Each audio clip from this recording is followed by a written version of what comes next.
अब हम केवल व्याख्यानों के माध्यम से ही नहीं, अपितु पत्र पत्रिकाओं के लेखन एवं ग्रंथ लेखन के द्वारा भी हम समाज को ज्योतिष शास्त्र के वास्तविक स्वरूप से अवगत कराते रहते हैं।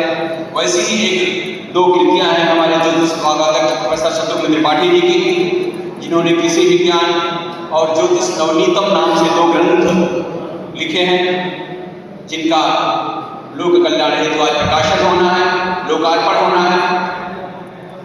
कृपया वो ग्रंथ लेकर के आए और हमारे माननीय अतिथिगण के द्वारा लोकार्पित कराएं। अमन पाठक, ऋषभ जी।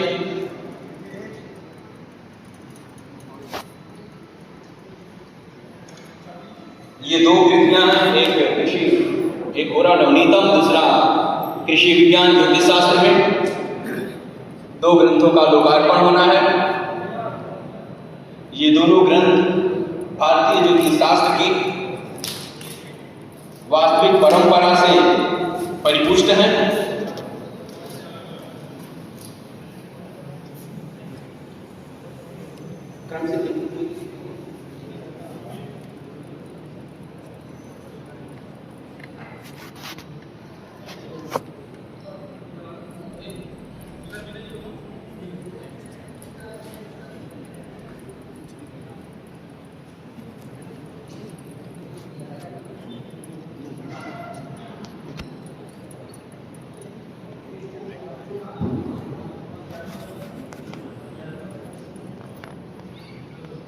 जो इस हमारे अंतर्राष्ट्रीय ज्योतिष सम्मेलन का मुख्य विषय है,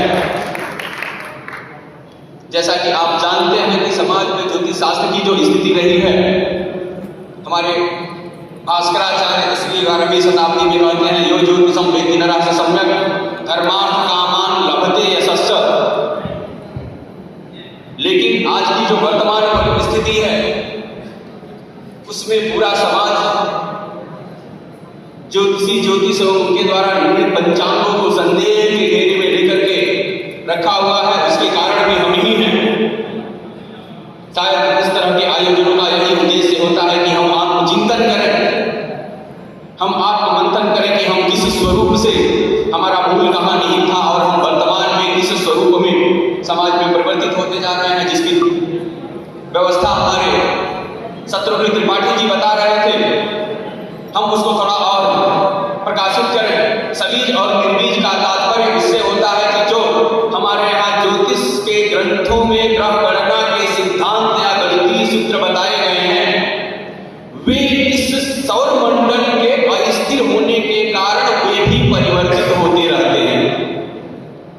क्योंकि जब हमारा सौर मंडल ही स्थिर नहीं है तो उसके गणना के कोई भी शाश्वत सिद्धांत चिरस्थायी नहीं हो सकते। उसमें कालांतर जन्य प्रभाव से संशोधन की जरूरत पड़ती है।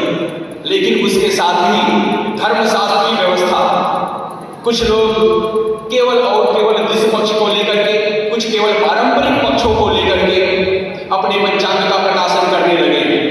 लेकिन जबकि ज्योतिष शास्त्र का जो मुख्य उद्देश्य है, उद्देश्य के बिना हम उस क्रम में परिवर्तित नहीं हो सकते। ज्योतिष शास्त्र का उद्देश्य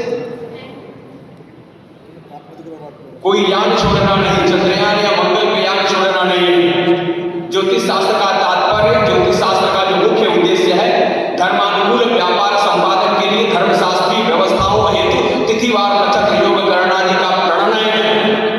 अगर आप केवल दृश्य और दृश्यमत की बात करेंगे तो हमारी धर्मशास्त्रीय व्यवस्था खंडित होगी और जो भास्कराचार्य का सिद्धांत है, ज्योतिष शास्त्र फल पुराण करके आदेश इत्युच्यते, आदेश का जो प्रतिफल है वो खंडित होगा। और समाज में जो वर्तमान की स्थिति है, धीरे धीरे समाज आपको भी किसी जादू टोना और टोटकों के विषय में ला करके समेट के और आपको बहिष्कृत कर देगा। फिर आपका मूल अस्तित्व की संदेह के घेरे में आ जाएगा। तो निश्चित ही हमें कुछ ऐसा करना चाहिए जिससे कि हमारा स्वरूप संरक्षित रहे। इसी क्रम में मैं नेपाल से पधारे हुए हमारे आज के मानित अतिथि माधव प्रसाद पांडे जी हैं, आपसे निवेदन करते हैं आए और दो शब्दों में अपने उद्गार व्यक्त करें। आपका विस्तृत व्याख्यान उन सत्रों में सुनेंगे। अभी इस सम्मेलन के बारे में, अपने नेपाल राष्ट्र में ज्योतिष की स्थिति के बारे में दो शब्दों से हमें अवगत कराएं प्रोफेसर माधव पांडे जी।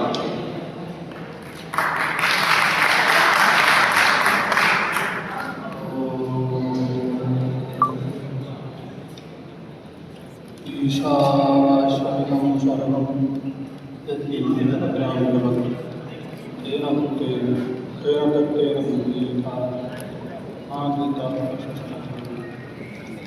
आनन्दयः आत्मभूतयः मानवयः विशिष्टजनः अवस्थः विद्युत् स्वदादेशमात्राः